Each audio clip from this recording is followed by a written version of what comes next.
धारा 152 में भारत की संप्रभुता, एकता और अखंडता के खिलाफ जो करेगा उसको देशद्रोही माना जाएगा। बड़ा स्पष्ट कर सरकार की जगह भारत शब्द प्रयोग लाए। भारत तो उनको पसंद ही नहीं आता है नाम, मगर मैं क्या कर सकता हूं, ये देश का नाम ही भारत है। मान्यवर भारत के खिलाफ जो करेगा, भारत की संप्रभुता, एकता और अखंडता के खिलाफ करेगा, उसके खिलाफ ये धारा 122 लाई जाएगी। आईपीसी में उद्देश्य और प्रयोजन की बात नहीं थी। आशय होगा, इससे जो पूछते हैं मैं उनको कहना चाहता हूं, विश्व की सबसे आधुनिक और वैज्ञानिक न्याय प्रणाली का भारत की 140 करोड़ की जनता के लिए उपस्थित है। क्या होगा इस कानून से जो पूछते हैं उनको मैं बताना चाहता हूं कि आज जो विद्यमान है वो सारी तकनीक और आने वाले 100 साल तक जो तकनीक आगे बढ़ सकती है, वो सारी तकनीक को सिर्फ रूल्स में परिवर्तन कर कर समाहित किया जाए, इतनी दूरदृष्टि के साथ तकनीक को इस कानून के अंदर समाहित किया गया। जो पूछते हैं क्या होगा इस कानून से, मैं उनको कहना चाहता हूं कि 7 साल से ज्यादा सजा है वो सभी घृणित अपराधों के लिए हमने फोरेंसिक साइंस लेबोरेटरी की विजिट को कंपलसरी किया है, जिससे कन्विक्शन रेशियो के अंदर बढ़ावा होगा। ये जो पूछते हैं क्या होगा इस कानून से, इनको मैं कहना चाहता हूं, अंग्रेज चले गए, पूरे देश में 4 प्रकार की न्याय प्रणाली चलती थी। आज कश्मीर से कन्याकुमारी और द्वारका से लेकर कामाख्या तक इस कानून के आने के बाद एक ही प्रकार की न्याय प्रणाली का चलेगी। मान्यवर ये पूछते हैं क्या होगा, मैं इनको बताना चाहता हूं, महिलाओं के अधिकारों की रक्षा की बात थी, वो आप विदेश से आए हुए कंसेप्ट और एनजीओ को थोपे गए विचारों से करते थे। हम मातृशक्ति के सम्मान के लिए परंपरागत हमारा जो सम्मान है, वो सम्मान को इस कानून के अंदर कानून का स्वरूप देने में सफल हुए, मैं बताना चाहता हूं। मान्यवर जो पूछते हैं क्या होगा इस कानून से, आजादी के 75 साल तक और 4 दशक से आतंकवाद का दंश झेलने के बाद इस देश की आपराधिक न्याय प्रणाली के कानूनों के अंदर आतंकवाद की डेफिनेशन नहीं थी।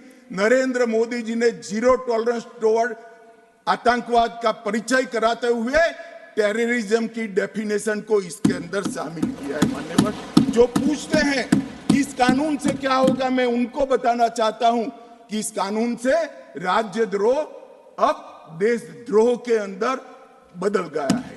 राज्य के शासन की रक्षा के लिए एक जमाना था जब ब्रिटिश ताज का इस देश के अंदर शासन था। मान्यवर रानी के खिलाफ कोई आवाज नहीं कर सकता, फांसी पे चढ़ा दिए जाए।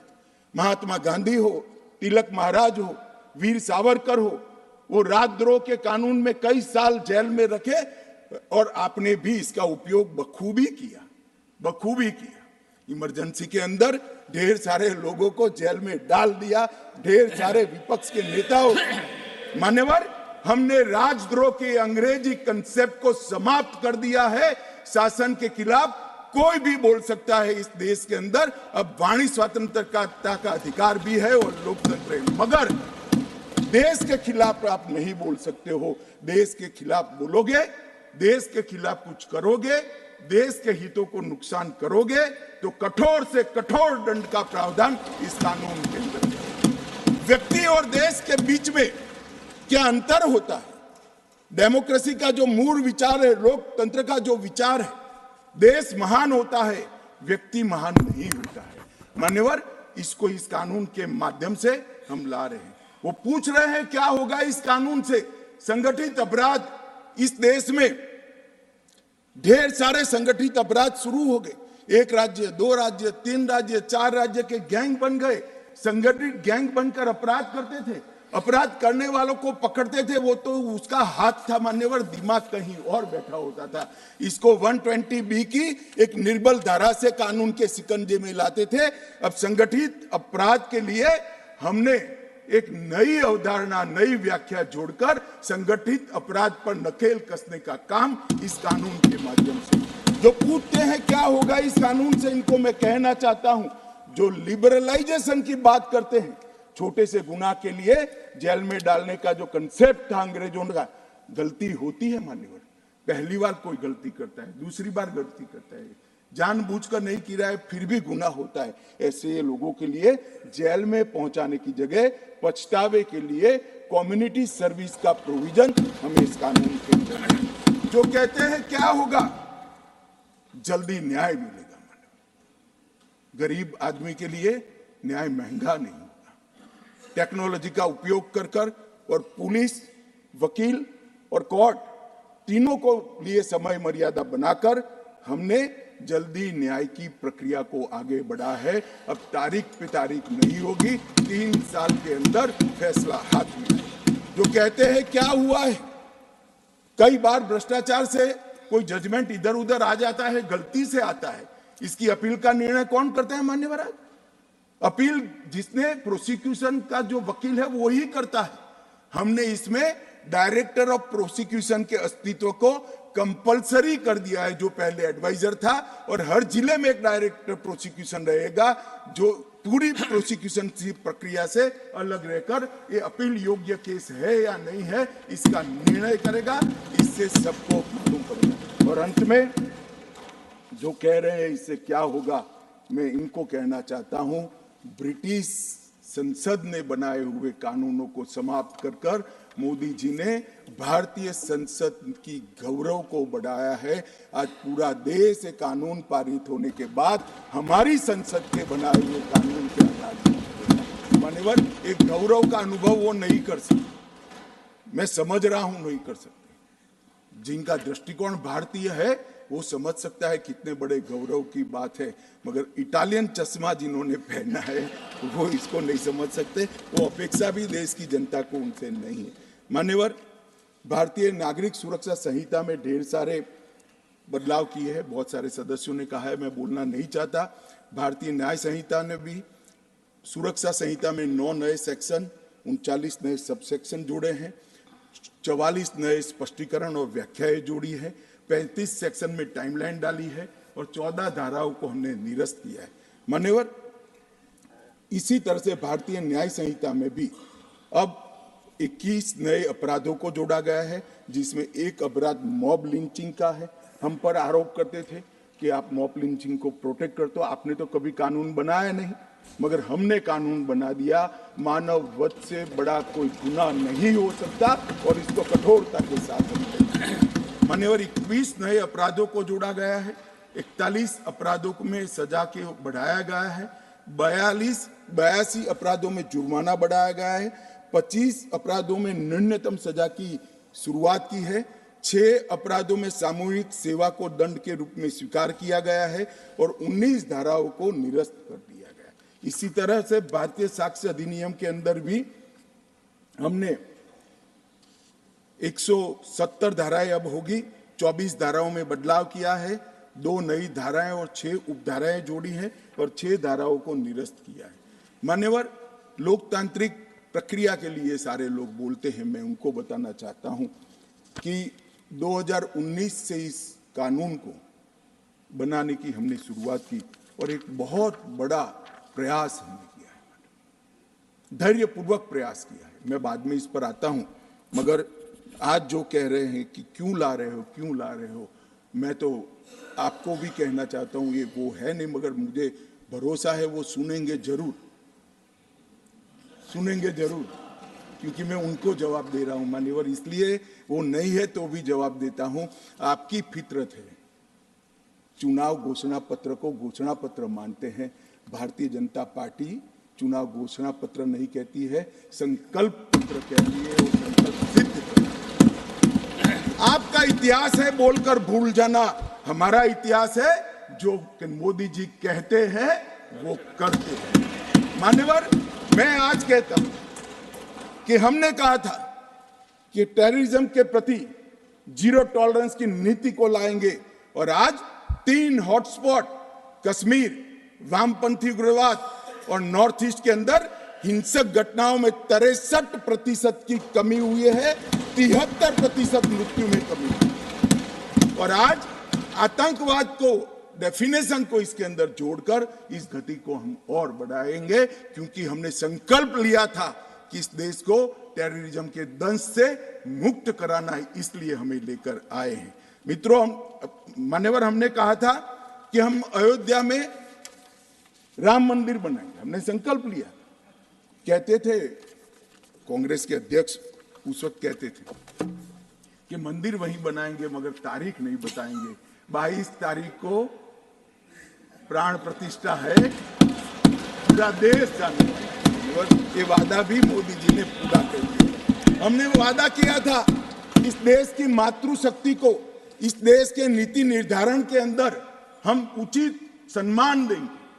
33% आरक्षण विधानमंडलों में और लोकसभा में देकर आजादी के 75 साल बाद इस देश की मातृशक्ति का सम्मान करने का काम नरेंद्र मोदी जी ने कहा था।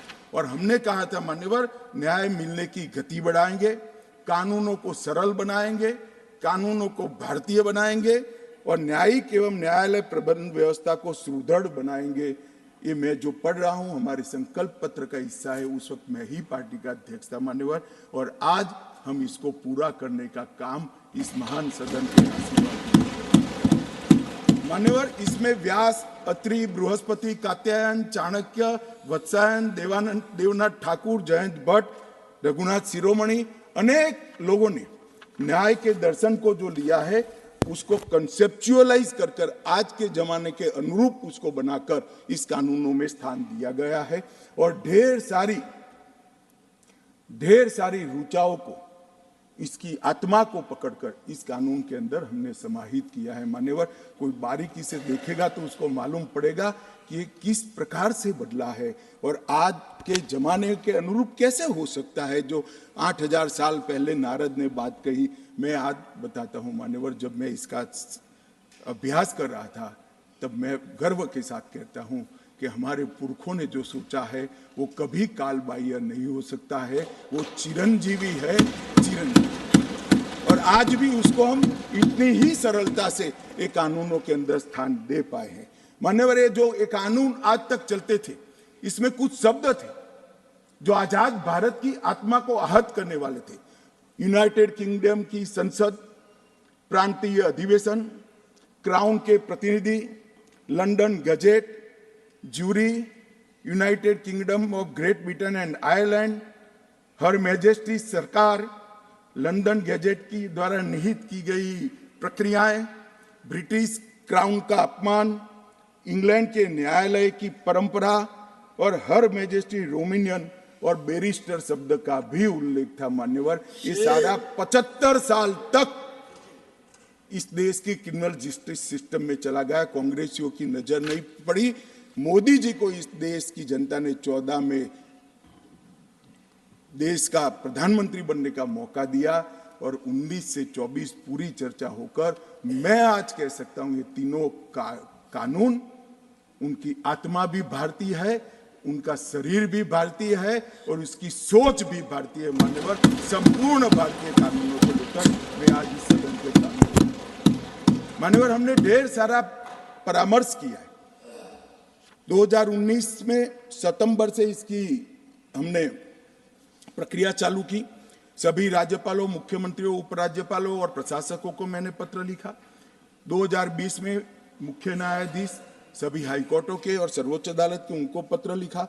बार काउंसिल और विश्वविद्यालयों को पत्र लिखा। 21 में मैंने सभी दोनों सदन के माननीय संसद सदस्यों को पत्र लिखा। BPRND ने 2020 में देश के सभी IPS अफसरों को पत्र लिखा। 2020 में गृह मंत्रालय ने सभी डिस्ट्रिक्ट कलेक्टर को पत्र लिखा, क्योंकि डिस्ट्रिक्ट कलेक्टर भी क्रिमिनल जस्टिस सिस्टम का एक बहुत बड़ा हिस्सा है। 2020 में ये सभी कानूनों को समाहित करने का काम शुरू किया और 20 से 23 तक इसको सोचते आज जो विचारों का परिपाक है इसको लेकर मान्य और मैं आपके सामने आया हूं। 18 राज्य, 6 संघ राज्य, सुप्रीम कोर्ट, 16 हाई कोर्ट, 5 न्यायिक एकेडमीज, 22 विश्वविद्यालय, 42 संसद और 135 IPS अफसरों के लगभग 4200 सुझावों को एनालिसिस कर एक कानून बनाया गया है। मैं नहीं मानता कोई कानून इतनी विस्तृत कंसल्टेशन की प्रक्रिया से। मान्यवर, इसके बाद ये जब कानून बना तब मैंने खुद 158 बैठकों के अंदर बारीकी से पुराने कानून और नए कानून दोनों को पढ़ा है मान्यवर। इसके बाद हमने गृह विभाग की स्टैंडिंग कमेटी को सौंपा। इसी सदन से सम्मानीय सदस्य हमारे पूर्व डीजी साहब है, उन्होंने बहुत अच्छा काम किया। सभी सदस्यों ने जो विचार दिए, जो सुझाव दिए थे, मैं आज सदन को बताना चाहता हूं, इसके 72% सुझावों को हमने स्वीकार कर लिया है, जो नॉन पॉलिटिकल थे और सुझाव स्वीकार नहीं होते। मान्यवर, हमने इसके अंदर एक बहुत बड़ी बात की है, कंप्यूटराइजेशन पर बल दिया है। मैं आज सदन को बताना चाहता हूं, 19 से काम चल रहा है मान्यवर। देश के 97% पुलिस स्टेशन का कंप्यूटराइजेशन समाप्त हो चुका है और 82% पुलिस स्टेशन का रिकॉर्ड भी डिजिटाइज हो चुका है। ये लोग जो कहते हैं ना, कब होगा कब होगा, प्रधानमंत्री को जानते नहीं। प्रधानमंत्री जो सोचते हैं कानून आने से पहले, उसका पूरा नेटवर्क इंप्लीमेंटेशन का प्रधानमंत्री जी ने बनाकर रखा है। ये ऑनलाइन जुड़ चुके हैं पुलिस। अब 0 एफआईआर और EFIR हो पाएगी और एफआईआर का जांच जो होता है उसको भी ऑनलाइन फरियादी को 90 दिन में देना पड़ेगा कि आपकी फरियाद का क्या होगा। माननीय फॉरेंसिक का भी मैं आगे बताता हूं। हमने ICGS के माध्यम से लगभग 8 करोड़ जितनी एफआईआर का डेटा ऑनलाइन कंप्यूटर में डाल दिया है और ई-कोर्ट के प्रोजेक्ट शुरू हो चुके हैं, ई-प्रिजन का प्रोजेक्ट शुरू हो चुका है, ई-प्रोसिक्यूशन का प्रोजेक्ट शुरू हो चुका है और ई-फॉरेंसिक हो चुका है। तो फॉरेंसिक साइंस लेबोरेटरी, प्रोसिक्यूटर की ऑफिस, जेल, कोर्ट और पुलिस थाना और गृह मंत्रालय सभी आज जुड़े हुए हैं। अब इस कानून के इम्प्लीमेंटेशन के अंदर कोई तकलीफ नहीं और इसके इंटर पिलर इंटीग्रेशन के लिए भी ढेर सारे प्रयोग अभी चालू है। लेटेस्ट तकनीक का उपयोग करके इंटर पिलर इंटीग्रेशन भी हम करने जा रहे हैं और अन्य डेटाबेस के साथ भी इसका एकीकरण कर रहे हैं। मान्यवर, नेशनल ऑटोमेटिक फिंगरप्रिंट डेटा वो भी अब एकीकृत हो जाएगा। Investigation tracking system for sexual offence, वो डेटा भी इंटीग्रेट हो जाएगा। National integrated database on arrested narco offender, वो भी इंटीग्रेट हो जाएगा। National database on sexual offender, वो भी इंटीग्रेट हो जाएगा। Crime multi agency centre MAC, वो भी इंटीग्रेट हो जाएगा। तो सारी आर्थिक गुना की चीजें भी इंटीग्रेट हो जाएगी। इंटीग्रेटेड मॉनिटरिंग ऑफ टेररिज्म मॉट, वो भी इंटीग्रेट हो जाएगा। National database of human trafficking offender, वो भी इंटीग्रेट हो जाएगा। ट्रैक चाइल्ड, वो भी इंटीग्रेट हो जाएगा। इमिग्रेशन वीजा और foreign registration tracking system IVFRT, वो भी इंटीग्रेट हो जाएगी। वाहन, सारथी और देश भर के सारे CCTV कैमरा चाहे कहीं पर भी लगे हो, वो भी इसके साथ इंटीग्रेट हो जाएगा। और इसमें से मैं बड़े गौरव के साथ बताना चाहता हूं मान्यवर, 82% काम बिल पारित होने के पहले समाप्त कर दिया गया है और बाकी 18% है, वो भी 1 साल में हम समाप्त। जो लोग कहते हैं कब आएगा भाई, ये कांग्रेस की सरकार नहीं है, आप समझ नहीं रहे हो। ये भारतीय जनता पार्टी की नरेंद्र मोदी सरकार है जो साइमल्टेनियस काम करती है, प्लानिंग के साथ काम करती है, नतीजे लाती है। मान्यवर, ये पूछते हैं, इनको मैं कहना चाहता हूं। मान्यवर, जैसा मैंने बताया, डायरेक्टर ऑफ प्रोसिक्यूशन इसके पूरी अवधारणा को डिटेल कानूनी जामा पहनाने का काम किया है। पुलिस की अकाउंटेबिलिटी को भी हमने फिक्स किया है। ढेर सारे हैबियर्स, मान्यवर आप तो अधिवक्ता रहे हैं, ढेर सारे हैबियर्स की अर्जियां आती है हाईकोर्ट के सामने, हमें मालूम नहीं है, पुलिस उठाकर ले गई है, हमारे व्यक्ति को वापस लाई है, गुम हो गया है। अब हर थाने में एक ई रजिस्टर और कागजी रजिस्टर रखना पड़ेगा। कितने लोग हिरासत में है वो प्रदर्शित करना पड़ेगा, जिससे किसी को हेबियस की अर्जी करनी ही न पड़े। हमने पुलिस की रिस्पॉन्सिबिलिटी को मान्यवर 3 वर्ष से कम कारावास के मामले में हमने 60 साल के ऊपर के व्यक्ति को और महिलाओं को अरेस्ट करने के नियम भी बहुत पुख्ता करे हैं, जिससे इनके साथ इनकी उम्र का और महिलाओं का सम्मान का विचार किया जाए और इसके आधार ही इनकी पूछताछ की जाए। मान्यवर, विक्टिम को आज तक एफआईआर की निःशुल्क कॉपी की व्यवस्था नहीं थी, हमने कर दी है। विक्टिम को 90 दिन में जांच की प्रगति के बारे में कहा जाएगा।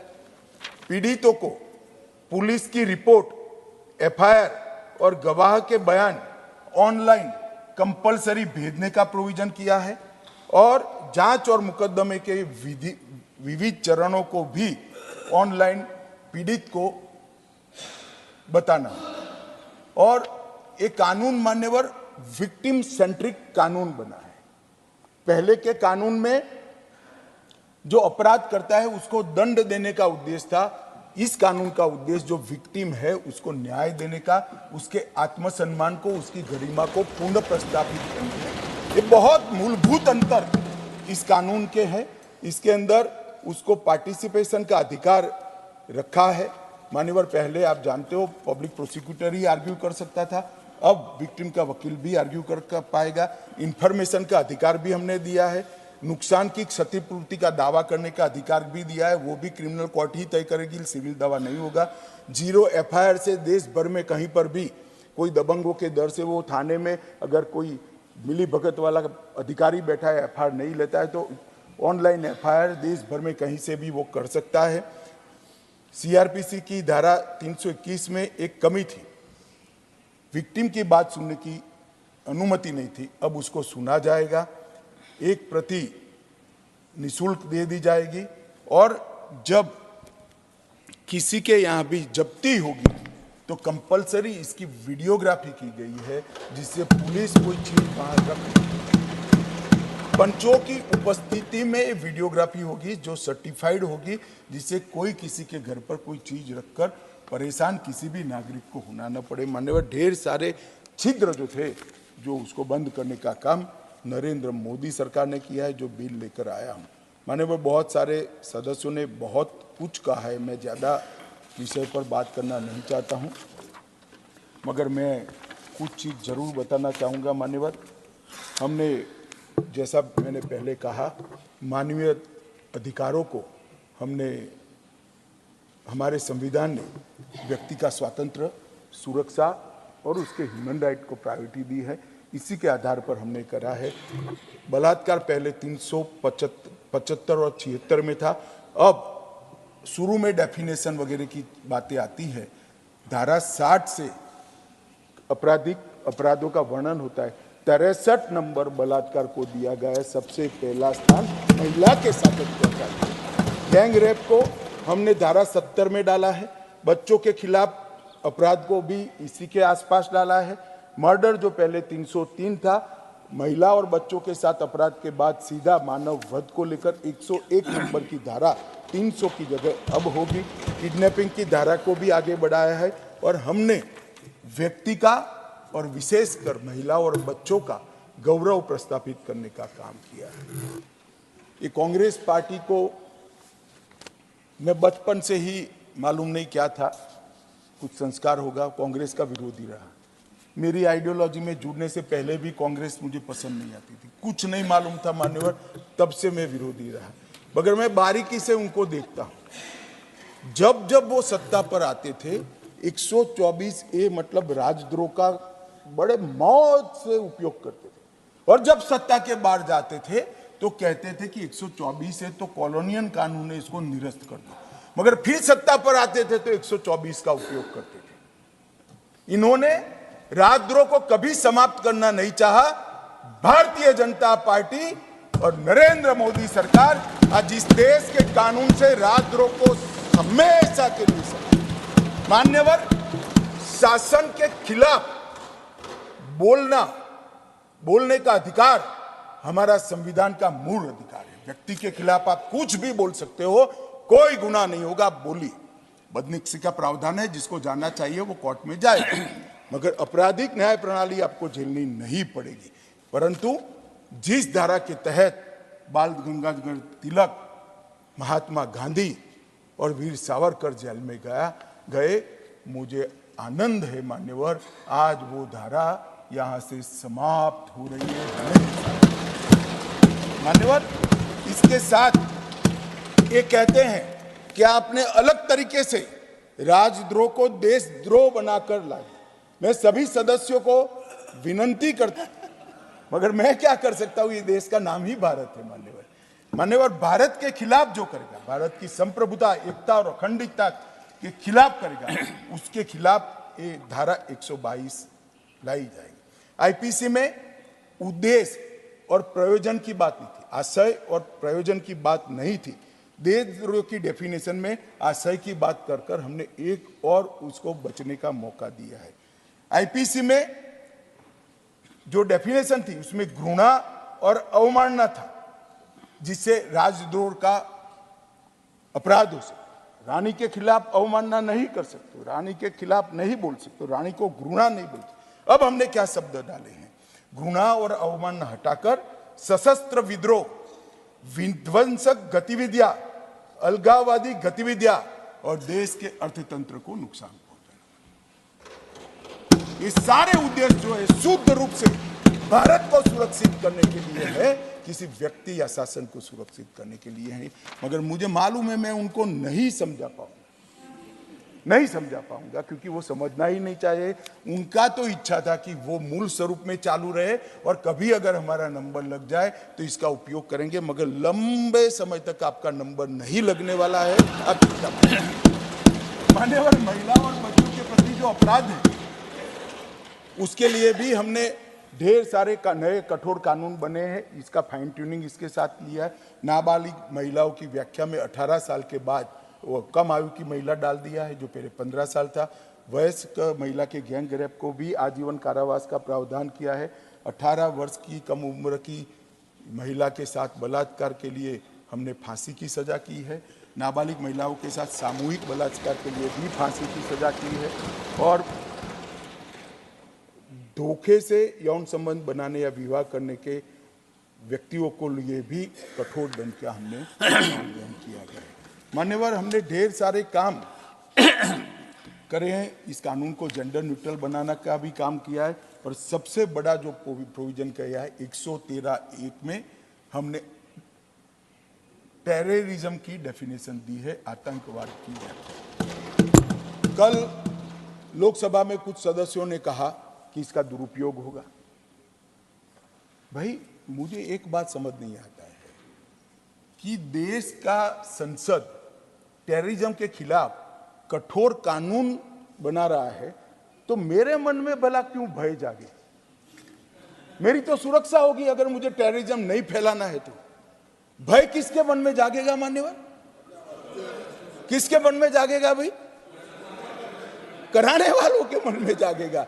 मगर मैं आश्वस्त करता हूं मान्यवर देश की जनता को, इसका दुरुपयोग होने की हमने कोई गुंजाइश नहीं छोड़ी है। पूरा सोच विचार करके इसको लेके आए हैं। हमने जो व्याख्या करी, जो कोई भारत की एकता, अखंडता, संप्रभुता, सुरक्षा और आर्थिक सुरक्षा या प्रभुता को संकट में डालने की संभावनाओं के आशय से, या भारत में या किसी भी देश में किसी वर्ग को आतंकित करने का प्रयास करता है, उसको आतंकवादी माना जाएगा। अब एक कैटेगरी में तो मैं मानता हूं किसी को नहीं पढ़ना चाहिए।